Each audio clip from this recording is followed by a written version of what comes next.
Hello everyone, welcome back to my YouTube channel. Hai, ini adalah skill yang terakhir yang mungkin kita butuhkan sebagai kita mahasiswa hubungan internasional ataupun kalian yang di luar sana sedang membutuhkan skill yang dapat menunjang karir teman-teman.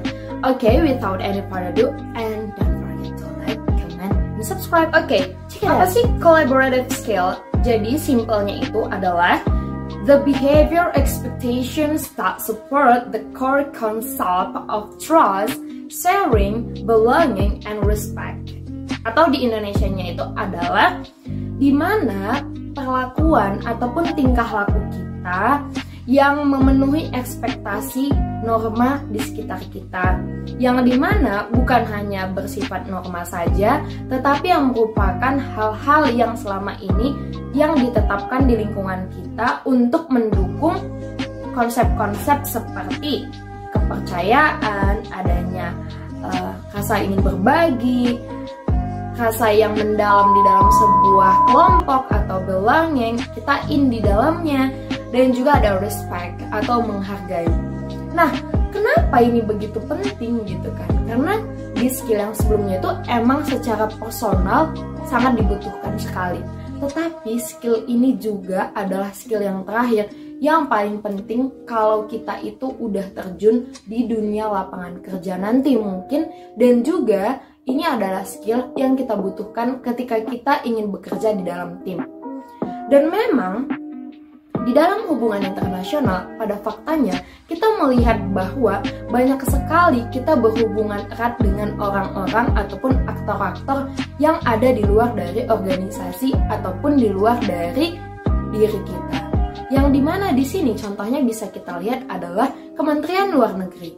Kementerian Luar Negeri bekerja sama dengan kementerian seperti kesehatan untuk menangani masalah vaksin, juga ada Kementerian Perindustrian, dan bahkan ada Kementerian Perekonomian dalam menunjang perekonomian Indonesia. Atau spesifik yang lagi adalah, contohnya adalah seperti ini.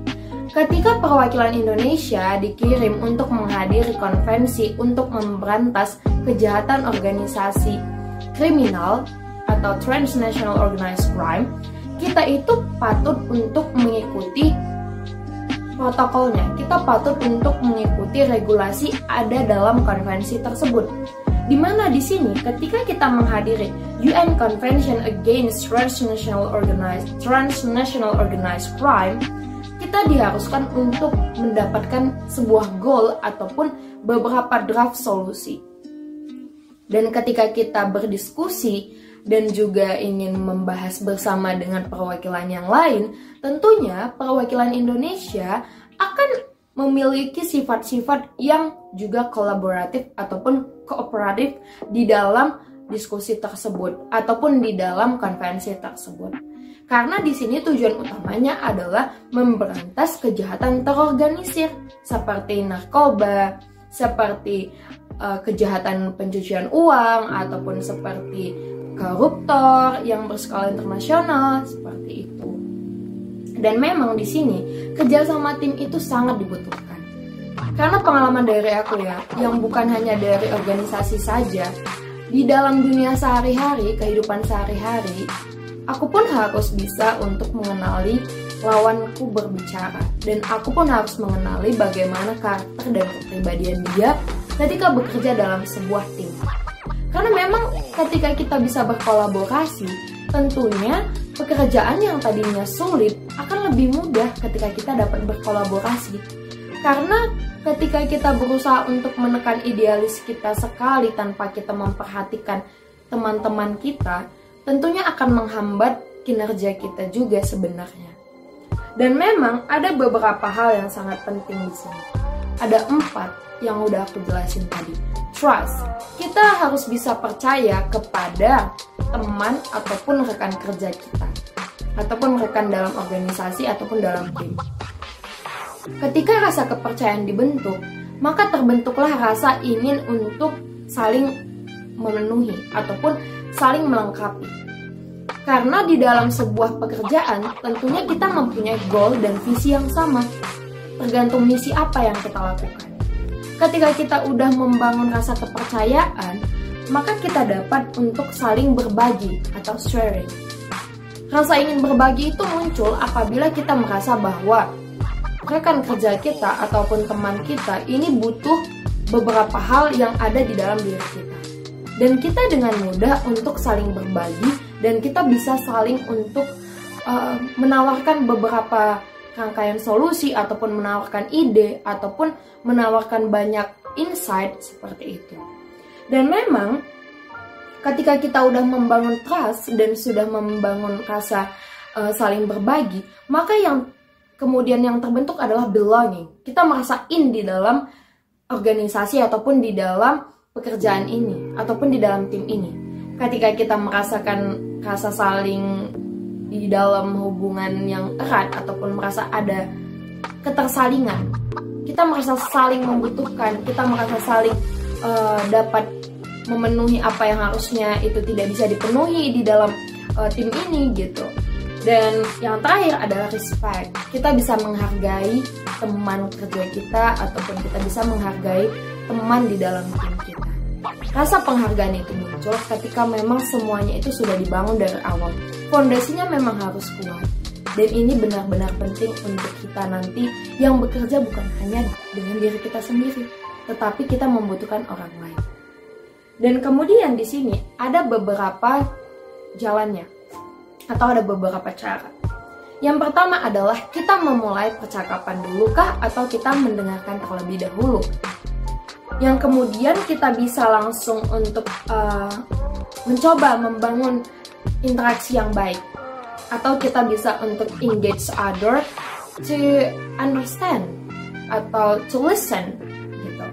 Dan kemudian ketika kita sudah bisa melewati proses yang pertama, maka kita bisa langsung untuk berdiskusi ataupun negosiasi, atau kita bisa juga ask for help dan bisa menerima kritik sih pentingnya.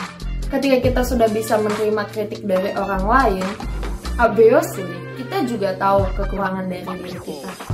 Kita itu memang harus menerima kritikan yang membangun, benar memang. Tetapi ada kalanya ketika kritikan itu salah persepsi di diri kita. Kita merasa itu tidak membangun, padahal hanya karena kita sakit hati. Dan itu jatuhnya jadi tidak membangun. Padahal bisa saja kritikan itu membangun. Dan kemudian adalah kita follow the directions. Jadi ada beberapa regulasi ataupun ada beberapa aturan dan kebijakan yang mungkin ada di dalam tim kita dan kita harus mengikuti hal tersebut karena memang kita sudah menyepakati dari awal bahwa kita adalah work as a team gitu. Dan kemudian kita bisa bertanya or say thank you and encourage others, dan yang paling penting adalah tetap listen dan juga memahami bagaimana karakter teman-teman kita. Dan kita juga bisa deal with another's anger. Kita bisa tahu tingkat kemarahan dari rekan kerja kita. Jadi ada hal yang harusnya nggak dibercandain. Kita juga bisa memahami tingkat kebaperan teman kita gimana. Dan yang terakhir adalah avoid the trouble. Sebenarnya perdebatan itu tidak masalah, kecuali kita tidak bisa mengatasi ataupun memberikan solusi. Jatuhnya malah kita membuat masalah. Intinya kalau misalnya ada masalah pun kita bisa menangani bersama-sama. Dan mungkin itu adalah penjelasan sederhana dari aku mengenai collaborative skill. Dan memang ketika kita bisa saling kolaborasi, maka harmonisasi dan sinkronisasi itu akan tercipta. Dan kita juga akan mungkin saja karir kedepannya itu kita bisa bekerja lagi mungkin sebagai tim di selanjutnya gitu. Kita nggak tahu-tahu, ternyata teman kita yang hari ini mungkin adalah rekan kerja kita besok. Kita tidak bisa menutup kemungkinan akan semua hal tersebut. Okay, don't forget to like, comment, and subscribe. And if you want to ask me something or anything more privately, just ask me through the DM or comment below. Thank you!